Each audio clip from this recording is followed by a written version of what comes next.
Sa pagka-trade nga ni JM Calma papuntang San Miguel Beermen na pinalitan ng rookie na si Avon Nava at future pick ng San Miguel sa 50th season, marami nga ang nagsilabasan na mayroon pang trade ang susunod sa mga ito. Mukhang babalasahin ng husto ng San Miguel Beermen ang kanilang line-up matapos hindi makapasok sa playoff sa nakaraang conference. Ang ganitong galaw ng San Miguel Beermen ay patunay lang na gusto nilang palakasin pa ang kanilang koponan.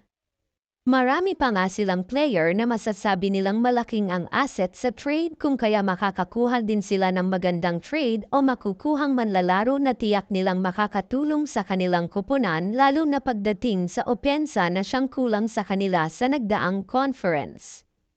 Sabi pa nga ng isang insider dyan na umpisa pa lang yan kay JM Calma at may susunod pa. Doon pa lang makikita mo na tuloy-tuloy ang paggalaw at pagbabalasa ng SMB ng kanilang mga player at pagpapalakas sa darating na All-Filipino Cup.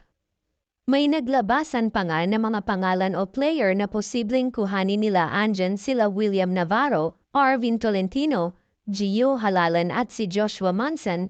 Balak pa ata kunin nila buong player ng Northport dyan, pati si Kenmark Carino na pasama pa dyan.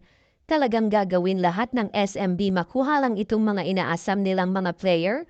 Baka nga pati coach magpalit na din sila. Sa madaling salita, ang ligtas lang sa trade na yan baka itong big man nila na si Junmar Fajardo. Pero management pa din ng San Miguel ang magdedesisyon yan. Opinion lang naman ang magagawa natin dyan. Kaya aabangan na lang natin yan kung ano pa ang mga hakbang na maaari nilang gawin dyan. So kayo mga idol, ano yung opinion nyo sa usapin na ito? Komento nyo lang sa ibaba ng video para ating pag-usapan sa susunod pang video. Yun lang at maraming salamat po.